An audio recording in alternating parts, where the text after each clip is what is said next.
सरोवर में चंद्रमा का प्रतिबिंब पड़ रहा था और उस प्रतिबिंब को पकड़ने के लिए बच्चे मचल पड़े। हम इस चंद्रमा के प्रतिबिंब को पकड़ेंगे। अब बच्चों को पकड़ में आ नहीं रहा क्योंकि चंद्रमा हो तब तो। वहां पे चंद्रमा है क्या?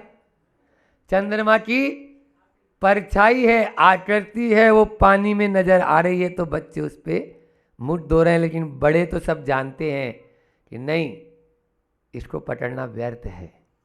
बस संसार की यही वास्तविकता है। जो पकड़ में आ नहीं सकता उसको पकड़ने की कोशिश क्यों कर रहे हो? What is the fact of life? आज अपन को एफ पर बात करनी है और एफ पर फैक्ट यानी वास्तविकता क्या है, उस वास्तविकता को पकड़ लो। अल्फाबेट में अपनी प्रतिदिन जो यह प्रवचन श्रृंखला चल रही है उसमें कल अपन ने ई फॉर एंजॉय लिया था और आज एफ फॉर फैक्ट। फैक्ट क्या है?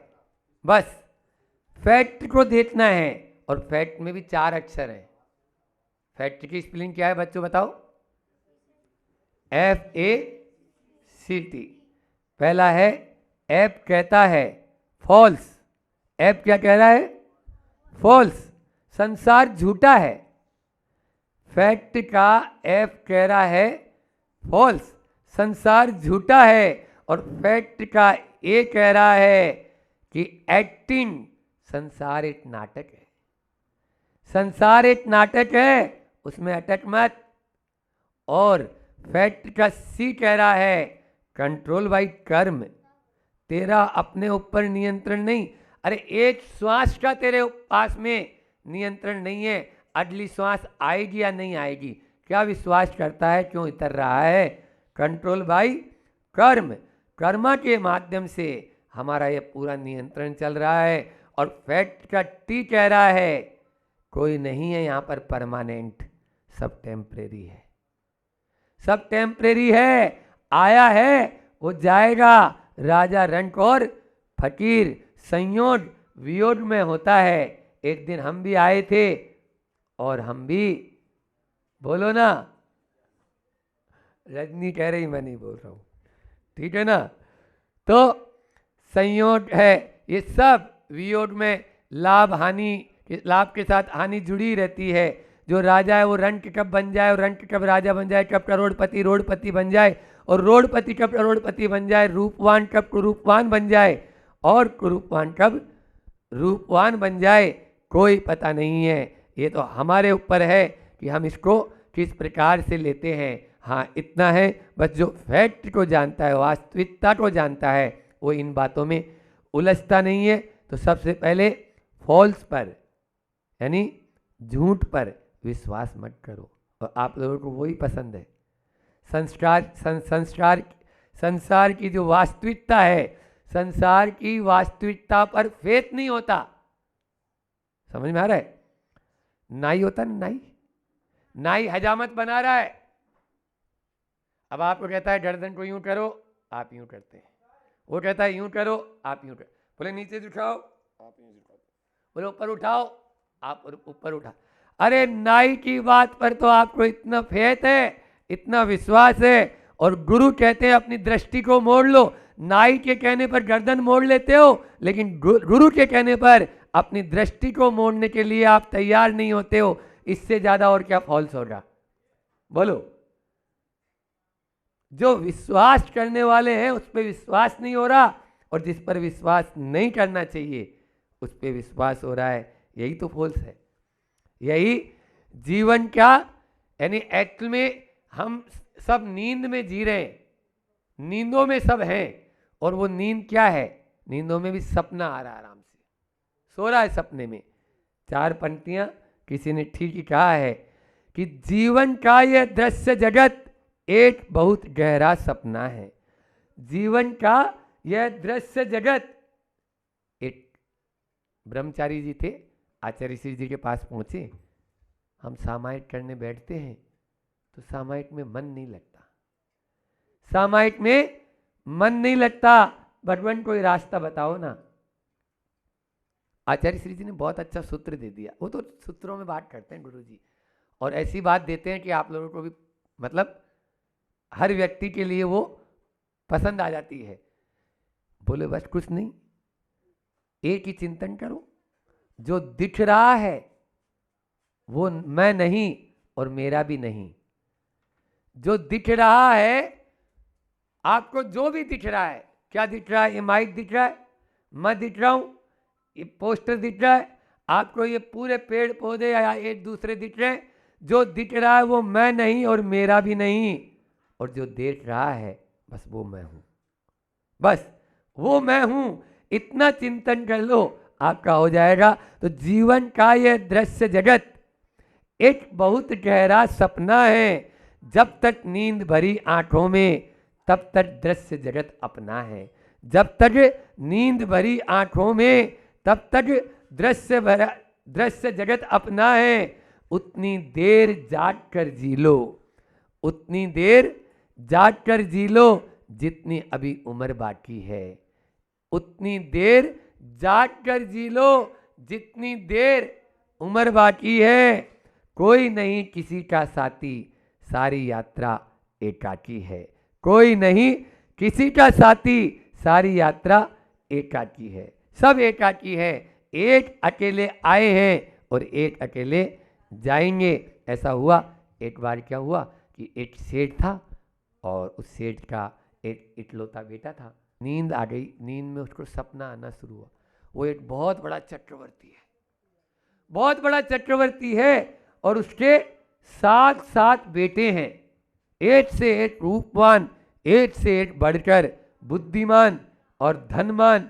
खुद ही चक्रवर्ती है तो क्या है, चक्रवर्ती के बेटे के पास क्या कमी रहेगी। इतने में बेटे को हिचकी आई जोर की, और उसने प्राण पखेरु उड़ गए। बस जैसे हिचकी आई और वो बेटा मरा तो पत्नी चिल्लाई, चीखी, और उसकी चीख सुनकर उसकी नींद टूट नहीं था, जो झपकी लग गई थी। वो नींद जैसी टूटी, देखा बेटा तो गया, लेकिन वो हंसने लगा। पत्नी बोलती है बेटा मर गया है और आप हंस रहे हैं, ये क्या है?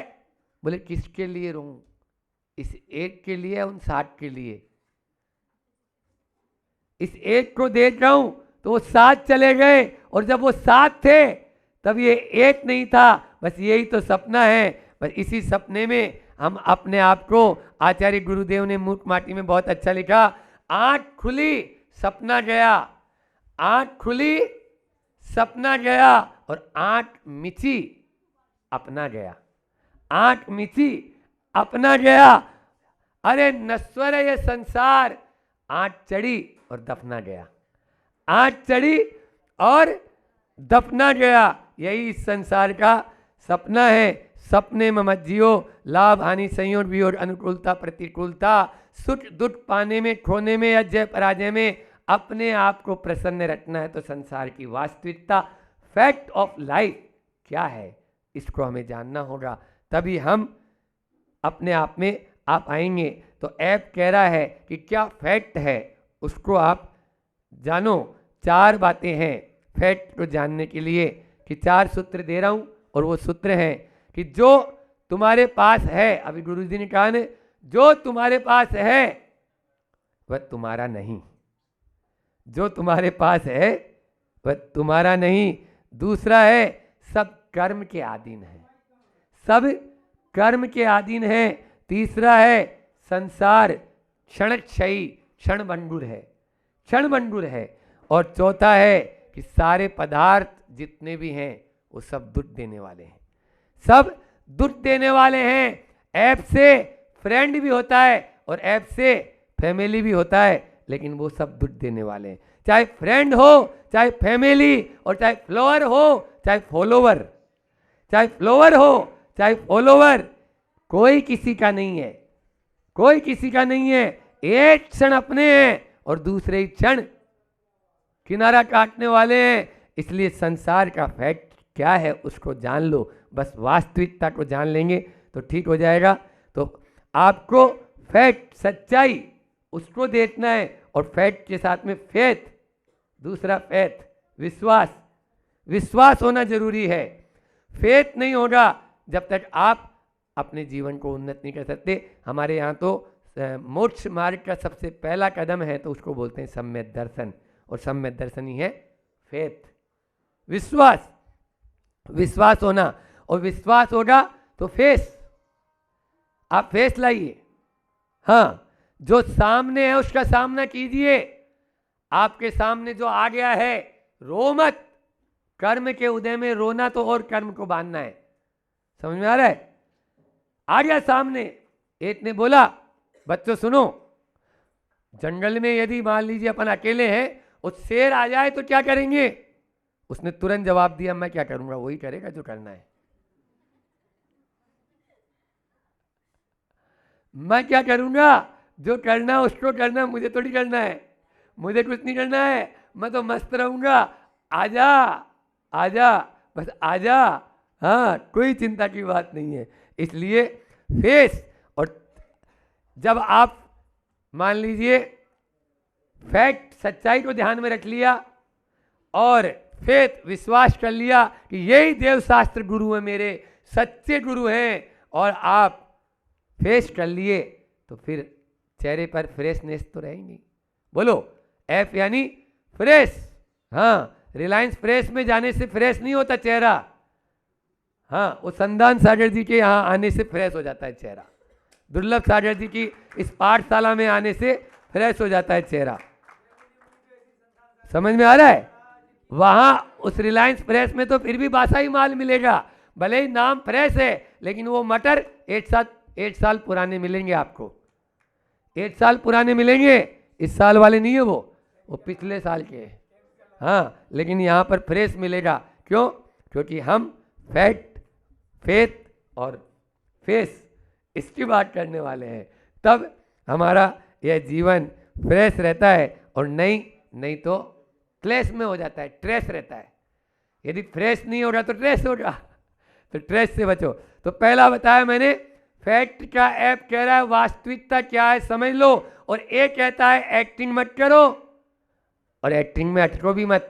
ईश्वरचंद विद्यासागर एक बहुत बड़े नाटक, अपने बहुत बड़े दार्शनिक हुए कलकत्ता के, और एक दिन वो एक नाटक देखने गए। कलकत्ता में नाटक नौटंकी तो खूब होती है उधर। तो नाटक देखने गए, और वहाँ पर एक नाटक जैसे देख रहे थे तो एक एक्टर जो था वो एक्टरनी को छेड़ रहा था। मतलब कलाकार जो था वो कलाकार, या जो उसमें क्या बोलते हो आप लोग, नहीं, वो जो दूसरा होता है ना, जो, हाँ, जो मतलब यानी जो गलत रोल करता है,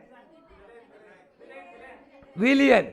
अरे अब वही तो गड़बड़ है। आज तक जिंदगी में कभी पिक्चर रोल अंदर से नहीं देखा मैंने, और एमकॉम 72% से किया, लेकिन पिक्चर रोल कभी नहीं गए। और मंदिरों में खूब जाते थे, चाहे तुम कहीं ले चल। हाँ, तो इस प्रकार से तो वही तो विलियन, वो विलियन क्या हुआ कि एक लड़की को छेड़ रहा था। अब ये ईश्वरचंद विद्यासागर अच्छे दार्शनिक थे, और इनसे रहा नहीं गया, ये सबसे आगे बैठे थे। एक जूता अपना खोला और चढ़ गए मंच के ऊपर, उसके ऊपर मारने के लिए, उसके जूता मारने के लिए। उसने जैसे ही देखा ईश्वरचंद विद्यासागर, ईश्वरचंद विद्यासागर, उस विलियन ने, नाम तो था ही फेमस, उसने दोनों जूते अपने सिर पे रख लिए। बोले क्या बात है? बोले नहीं, 25 साल हो गए मुझे नाटक करते हुए, लेकिन आज जैसा पुरस्कार, अवार्ड आज तक नहीं मिला, जो वो भी ईश्वरचंद विद्यासागर जी के हाथों से मुझे मिला है। ऐसा अवार्ड मुझे आज तक नहीं मिला है। नाटक को सच समझ लेना, यही आप लोगों का हाल है, यही आप लोगों का हाल है। आचार्य श्री जी ने कहा, ये सारा का सारा संसार है एक बहुत बड़ा नाटक, ये सारा का सारा संसार है एक बहुत बड़ा नाटक, तू इसमें भांति भांति के रूप धर, भाग ले। आचार्य श्री जी ने क्या बोला सुनो, तू इसमें भांति भांति के रूप धर और भाग ले, भूल कर भी पल भर के लिए तू इसमें ना अटक। क्यों? क्योंकि ये सारा का संसार नाटक एक है, नाटक जो कह रहा है न अटक। आचार्य श्री जी तो वैसे भी कर्नाटक से आए, हाँ ना, इसीलिए कर्नाटक बोले, नाटक मुझे अटकना ही नहीं है। कर्नाटक में यही है कि बोले नाटक नहीं करना मुझे, तो इसलिए वो वहाँ पर, और यहाँ पर फैक्ट का A18, फिर इसके बाद में कंट्रोल ऑफ कर्म, कर्म के द्वारा ये संसार सारा का सारा कर्माधीन है। अनुकूल हो तो प्रतिकूल हो तो हमारा अपने ऊपर कुछ भी कंट्रोल नहीं रहता है, लेकिन हम उन कर्म के उदय में अपने आप को अनबैलेंस न करें, बैलेंस पर बना रहे, यही हमारा यह फैक्ट कह रहा है, वास्तविकता कह रहा है। और टेम्परेरी, टेम्परेरी मतलब अंतिम, फैक्ट का टी क्या कह रहा है? हाँ, टेम्परेरी, कोई परमानेंट नहीं है, सब आए हैं। वो बोलते हैं ना कि पुरानी हो गई खिड़की, पुराना आसियाना है, चलो चिड़िया हुआ पूरा, यहाँ का आबिदाना है। गए जब राम और महावीर, कृष्ण और बुद्ध भी चले गए, तो हम भी चले जाएं तो आंसू क्या बहाना है। बोलो, हम भी चले जाएं तो आंसू क्या बहाना है, क्योंकि जब सब चले गए तो ये फैक्ट है, टेम्परेरी है, कोई भी कुछ नहीं। ये रोशनी है हकीकत में एक छल लोगों, दुष्यंत कुमार की ये पंक्तियां हैं, ये रोशनी है हकीकत में एक छल लोगों, कि जैसे जल में झलकता हुआ महल लोगों, जैसे जल में झलकता हुआ महल लोगों। जैसे जल अपन देखते हैं, यहाँ तो नदी है, दो नदियों का संगम, सूसी और गोमई, उन दोनों नदियों के संगम पर यह तीर्थ स्थल, बहुत आनंद आया यहाँ पर। तो उस नदी के ये जो मंदिर है, उस मंदिर की जब मैं शाम को प्रतिक्रमण करता हूँ, जो दो नंबर की गुफा है नमीनाथ की, वो बहुत ही प्यारी लगती है। कल तो उसका चित्र हमने उसको बोला फोटोग्राफर को कि तुम इसका चित्र ले, और उसने दीपक ने बहुत सुंदर चित्र लिया कि अब यादें रह जाएगी, क्योंकि यहाँ की साथ तो अब फिर जितना है उतना ध्यान वगैरह जो किया, तो वो गुफा पूरी की पूरी बाहर से उस नदी में इस तरफ सनसेट था, तो उसका पूरा शैडो उसमें आता है। जैसे आपने कभी कुंडलपुर का चित्र देखा होगा कि कुंडलपुर का तालाब के अंदर शाम की टाइम पे बहुत सुंदर चित्र आता है, बहुत ही सुंदर। ऐसा ही यहाँ पर गोमई में कल मुझे देखने को मिला उस नदी में। हाँ, तो वो चित्र लिया और बहुत ही सुंदर लग रहा है। तो ये सब क्या है, क्योंकि ये क्षण से ही है, पानी में हलचल हुई और वो चित्र चला गया। वो तो आप स्थायी रूप से अब थोड़ा याद करने के लिए रख लो, नहीं तो बंद नेत्रों से तो अपने को याद हो ही जाएगा। आपने गुब्बारा देखा, गुब्बारा देखा, बैलून, बोलो। एक गुब्बारा बेचने खरीदा एक बच्चे ने, अब वो बच्चा रोने लगा, गुब्बारा फूट गया। तो बादल अपने बच्चे को समझा रहा है, बेटा रो मत, गुब्बारा तो फूटने के लिए होता है। अब लेकिन ये कौन समझाए, ये कौन समझाए कि गुब्बारा फूटने के लिए होता है? अरे ये शरीर भी तो एक गुब्बारा ही है, ये फूटने के लिए होता है। हाँ, कब फूट जाए कोई पता नहीं, फूटे उसके पहले बस इसका उपयोग कर लो। बच्चे कितने खुश होते हैं गुब्बारे का, बोलो, खूब उछालते हैं। बस शरीर को भी ऐसे ही आप अपना उपयोग कर लो। जब बच्चे थे, हम छोटे थे उस समय, हालांकि अभी भी बच्चे ही हैं, लेकिन छोटे थे उस समय घरौंदे बनाते थे मिट्टी के, राजस्थान में जयपुर में। तो घरौंदे बनाकर वहाँ पर गांव में जब रहते थे तो बरसात के मौसम में पाँव घुसाते थे उसमें अपना अंदर, और पाँव के ऊपर यूँ मिट्टी को थापते थे, ये मेरा घर, ये तेरा घर।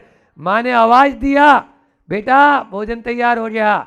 देखा भूख भी लग रही है, अपने ही पाँव से उस घरौंदे को तोड़कर भट जाते थे। ये है संसार की हकीकत। बस संसार में कोई भी परमानेंट नहीं है, सब कुछ टेम्परेरी है। जिंदगी में डाल ली जिसने हकीकत की नज़र, जिंदगी में डाल ली जिसने हकीकत की नज़र, जिंदगी उसकी नज़र में बेहकीकत हो गई, जिंदगी उसकी नज़र में बेहकीकत हो गई। लेकिन क्या करें, कोई सोता हो किसी डूबती हुई किश्ती पर, किश्ती की तख्ती पर, कोई सोता हो किसी डूबती हुई किश्ती की तख्ती पर। अगर सच पूछो तो दुनिया की बस इतनी ही हकीकत है। यदि सच पूछो तो कब बह जाएगा उसका तख्ता कोई पता नहीं। बस यही है, यहाँ तीर्थंकर लेणी में हम आए और लगभग 1 महीना और 15 दिन यानी 1.5 महीना के आसपास हो गया है और बहुत अच्छे से यहाँ पर आनंद भी आया। खूब साधना, जैसी 52 गजा में आनंद लिया वहाँ की सतपुड़ा की पहाड़ियों का, तो यहाँ पर नदी का। और यहाँ सर्दी तो बिल्कुल लगी नहीं, क्योंकि हम तो सर्दी वाले हैं भैया, थोड़ी ठंडी लगती है तो मुझे थोड़ा सा लगता था, लेकिन यहाँ तो एक भी दिन सर्दी का एहसास ही नहीं हुआ। बट इस सर्दी में भी हमने उपवास के उपवास ऊपर ठोंकते जा रहे हम भी कि देखते हैं, क्योंकि कंपटीशन करो महाराज जी से, हम भी देते, हम भी कंपटीशन में आगे करें। तो एक दूसरे से कंपटीशन करेंगे तभी तो, मोक्ष मार्ग में कंपटीशन करेंगे तो आगे बढ़ जाएंगे, और संसार मार्ग में कंपटीशन करेंगे तो नीचे गिर जाएंगे। हमारे गुरु जी कहते हैं मोक्ष मार्ग में कंपटीशन करें। इन 1.5 महीने में यदि मेरे द्वारा, क्योंकि महाराज जी तो बहुत स्लो बोलते हैं, धीरे बोलते हैं और धैर्य रखते हैं, और वो हर चीज़ को थोड़ा धीरे धीरे काम, लेकिन हमारा थोड़ा फास्ट ट्रैक है, और फास्ट नहीं होता है तो यहाँ का स्टाफ जानता है कि फास्ट नहीं होता तो क्या करते हैं महाराज जी, है ना। 1.5 महीने में ये अनुभव कर लिया होगा, इतने विधान और इतने यहाँ पर सब कुछ हुआ, तो ये तो अनुभव कर लिया होगा कि क्या हो जाता है महाराज जी को। बस वही हो जाता है जो आपको करना है या नहीं करना, यस या ना में उत्तर दीजिए बस। नहीं तो मेरे पास में वो कुछ है जो देवी देवता आके करेंगे, मैं नहीं करूँगा, वो करेंगे। तो इस प्रकार से, लेकिन फिर भी यहाँ के स्टाफ से भी और यहाँ के प्रशासन से भी हम हाथ जोड़कर क्षमा याचना करेंगे कि भैया इन 1.5 महीने में मेरे द्वारा जो भी उल्टा सीधा कुछ कहा गया हो उसको आप रखेंगे नहीं, मैं और अच्छा बनाकर उसको प्रस्तुत करने की कोशिश करूँगा, बिल्कुल निश्चित रूप से। और जो बीज मैंने दिए हैं उन बीजों को सुरक्षित रखकर बोने का आप कार्य करेंगे। इतना ही रखकर अभी आगे भी जाना है और महाराज जी का अपन को प्रवचन भी सुनना है। अपनी वाणी को विराम देता हूँ। बोलिए अहिंसा परमो धर्म की, आचार्य गुरुवर विद्यासागर जी महामुनिराज की। कल हमने आपसे बात करी थी कि मैं पूज्य बनूं, मैं प्रिय बनूं, कि मैं पूज्य और प्रिय दोनों बनूं, ये बात करी थी। पूज्य बनने के लिए तो साहित्य धारण करना पड़ेगा, लेकिन प्रिय तो आप बन सकते हो। प्रिय बनने के लिए आपके सामने 6 बातें रखी थी कि बस इनका ध्यान रख लो, आप तो प्रिय भी बन सकते हो। मैंने बात करी थी कि हमारे शरीर से हम जब शरीर को देते हैं तो वो जो शरीर को हम जो देते हैं वो क्या निकलता है, बाहर जो निकलता है गंदा होकर ही निकलता है। परंतु एक चीज़ है जो अच्छी निकलती है, वो है वाणी। वो वाणी अच्छी निकल सकती है हम चाहें तो मेरे शब्द कैसे हों, फायर का रिप्रेजेंट तो नहीं कर रहे हैं, इस पे चर्चा करी थी। आपके जो शब्द हैं फायर का रिप्रेजेंट तो नहीं कर रहे हैं, जो आपके शब्द हैं उसमें रिएक्शन है कि रिस्पांस है। बस रिस्पांस जब होगा, सामने वाले ने कुछ बोला और आपने सोच समझ के जवाब दिया, वो रिस्पांस होगा। फिर मैंने आपसे बात करी थी कि आपके शब्द फोर्क वाले तो नहीं हैं। उन शब्दों में क्या, उन शब्दों में ना विनय है, ना विवेक है, ना वात्सल्य है, तो फोर्क वाले। जहाँ पर क्या है, जहाँ पर स्व की प्रशंसा और पर की निंदा है, फोर्क वाले वचन है। ऐसे वचन हमें नहीं बोलना है। फिर मैंने बात करी थी कि कहीं हमारे शब्द फैन का रिप्रेजेंट तो नहीं कर रहे हैं। हवा में हंसी में तो हम किसी की बात को नहीं उड़ा रहे हैं। अगर हवा में और हंसी में अगर बात को उड़ा रहे हैं तो ये मान के चलना क्या होगा, कुल मिलाकर युद्ध ही होगा, कुल मिलाकर क्या होगा, वाद विवाद ही होगा। और फिर मैंने बात करी थी ये 3 तो निषेधात्मक में और 3 पॉजिटिव बात बोली थी मैंने। क्या करना है, हमारे वचन कैसे होना चाहिए, फ्लावर जैसे होना चाहिए। जब विनय भी हो, वात्सल्य भी हो, विवेक भी हो, वो फ्लावर है। बिल्कुल कहते ही प्रसन्न चित्त हो जाए, आपकी वाणी को सुनने के बाद सामने वाले का चेहरा खिल जाए। और फ्लावर वाले वाक्य, फ्लूट वाले वाक्य होना चाहिए। फ्लूट मतलब बांसुरी। जैसे वो बांसुरी की आवाज़ के लिए तरसता है व्यक्ति, अगर कोई अच्छा बांसुरी बजाने वाला है तो कदम रुक जाते हैं, बस मन वो वहीं पर आकर्षित हो जाता है। बस आपकी वाणी भी फ्लूट का अगर रिप्रेजेंट कर रही तो बहुत अच्छी बात है। और फिट, अगली बात मैंने बोली थी फिट। फिट से तात्पर्य क्या है कि आप जो बोलो आपके वचनों को कोई टाल ना सके, अचूक हो, तो वो फिट आपके वचन कहलाएंगे। कल अपनी ये चर्चा हुई थी और आज अपन पढ़ते हैं। सबको भरोसा बहुत है, किस पर, पुण्य पर बहुत भरोसा है, मन पर बहुत भरोसा है, आयुष्य पर बहुत भरोसा है, लेकिन ध्यान रखना ये जो पुण्य है, इस पुण्य का कोई भरोसा नहीं है कब क्या हो जाए। एक बहुत बड़े करोड़पति व्यक्तित्व थे, एक दो नहीं सैकड़ों फैक्ट्रियाँ थी, लेकिन सैकड़ों फैक्ट्रियों के बावजूद भी जब उनका अंत हुआ तो भीख मांगते हुए गए। इसलिए जो आप लोग मन में धारणा है आपके पुण्य से आपको बहुत कुछ आज है कल रहे, इसका कोई भरोसा नहीं है, बिल्कुल भरोसा नहीं। तो फिर क्या करें? जब आपके पास शक्ति है तब धर्म करना चाहिए कि पैसा बढ़ाना चाहिए? बताओ, बस धर्म करना चाहिए। फिर 24 घंटे धर्म करो आप, फिर 24 घंटे धर्म करो आप, दोनों करना चाहिए, दोनों करना चाहिए। तो 12 घंटा धर्म और 12 घंटा आप अपना संसार देखो, 12-12 घंटे देखो। आपने कहा पूरा करना चाहिए 24 घंटे में जाओ, आप 24 घंटे नहीं कर रहे हो। आधा, फिर कहते नहीं आधा आधा करना चाहिए, तो 12 घंटा धर्म करो और 12 घंटा फिर आप जो है अपना व्यापार करो, कोई दिक्कत नहीं। लेकिन नहीं, आप ऐसा भी नहीं कर रहे हो, धर्म बहुत कम कर रहे हो और जो है घर गृहस्थी का बहुत कर रहे हो। बताओ, है ना ऐसा हमारे साथ? है।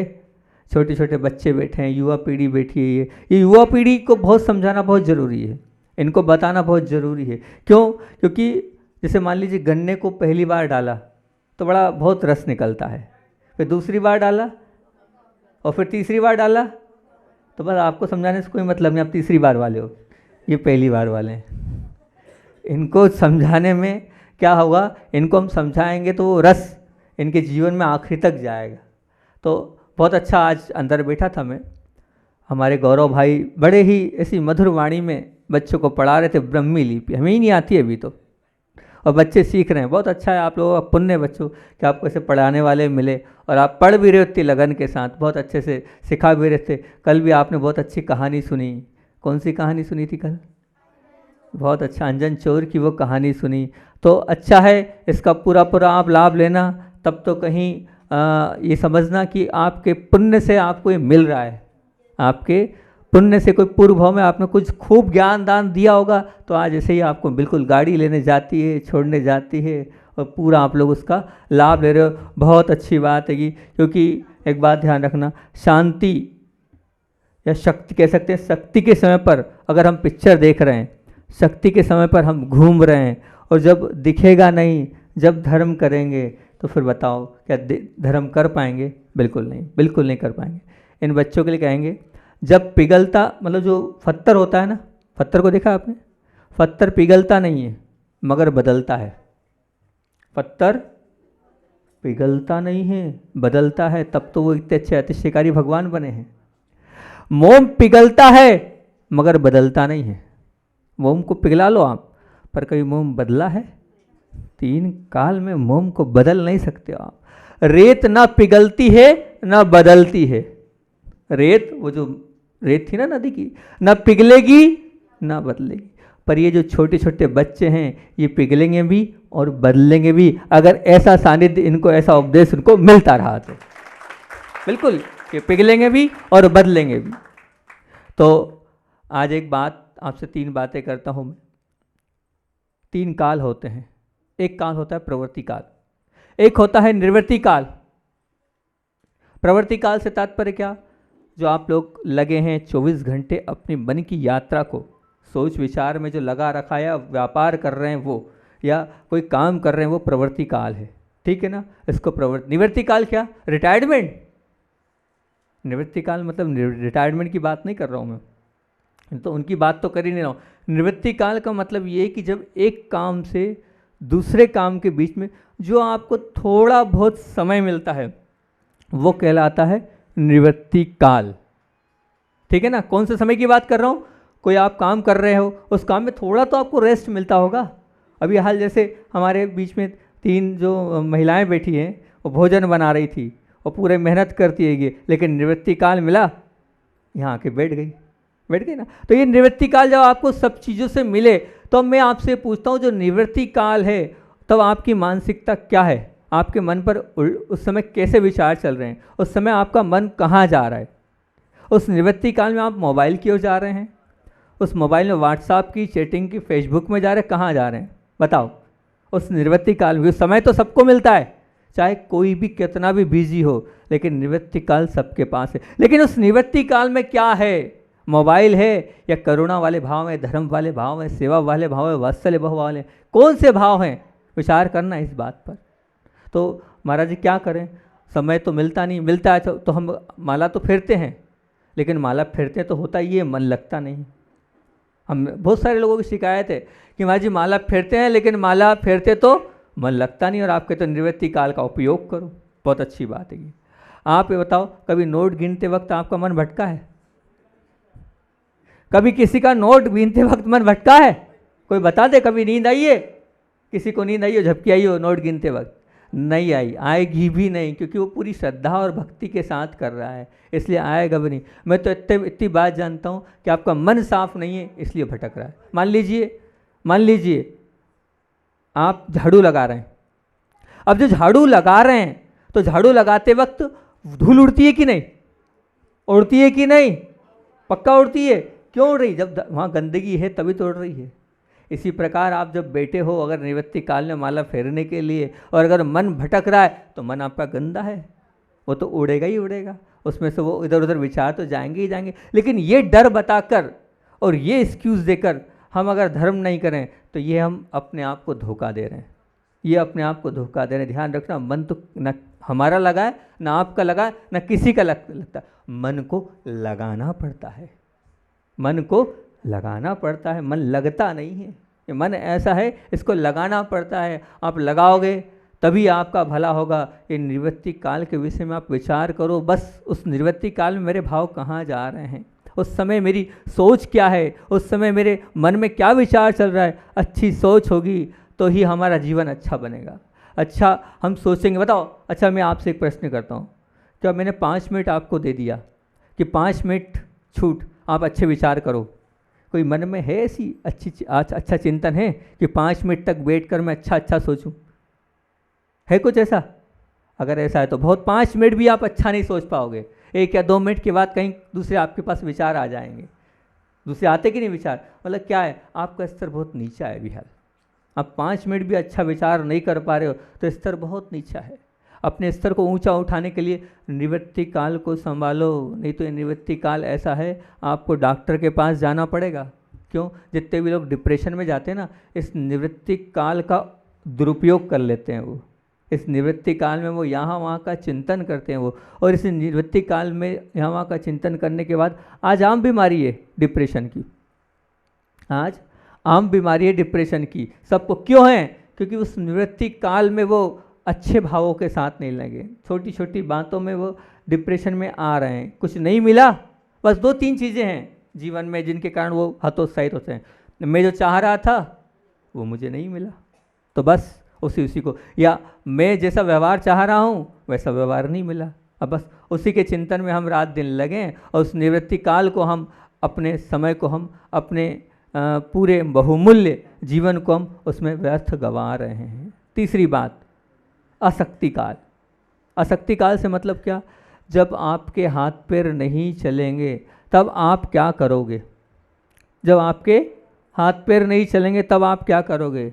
बताओ, आपने कुछ विचार किया कि आसक्ति काल में जब मेरे हाथ पैर नहीं चलेंगे तब मैं क्या सोचूंगा, क्या विचार करूंगा, किस प्रकार से अपने जीवन को व्यतीत करूंगा? विचार किया? कभी आचार्य भगवान हमेशा बोलते हैं कि ध्यान रखना, अंत समय में नमोकार मंत्र भी नहीं निकलता है, बहुत मुश्किल होता है प्रभु को याद कर पाना। उसका कारण क्या है? क्योंकि हमने अपने प्रवृत्ति काल को, निवृत्ति काल को हमेशा अच्छा नहीं बनाया, इसलिए जो हमारा आसक्ति काल रहेगा वो आसक्ति काल हमेशा कैसा रहेगा? वो बर्बाद में रहेगा। एक 70 वर्ष के व्यक्तित्व थे और एक्सीडेंट में उनके 72-75 वर्ष समझ लो उनकी उम्र होगी, एक्सीडेंट में उनके पैर कट गए। अब वहीं बेड पे बैठे हैं वो और वहीं पर सब कुछ कर रहे हैं। 7 फ़ोन रखे थे, अभी की बात नहीं, बहुत पुरानी बात है, उस समय मोबाइल नहीं चलते थे। उस समय की मैंने जो बात सुनी या पढ़ी वो बता रहा हूँ। 7 फ़ोन रखे हुए थे, उन 7 फ़ोन से दिन रात वो लगे थे। अब अभी उम्र कितनी होगी? 70-72-75 वर्ष की बीच की बात हैगी। और उस समय उनसे पूछा गया कि आपके भाव क्या होते हैं। ये तो निवृत्ति काल है, ये तो अशक्ति काल है। इस अशक्ति काल में आपके क्या भाव हैं? तो वो कहते हैं कि अभी भी मेरा मन और वासना की ओर जाता है। ये क्या है?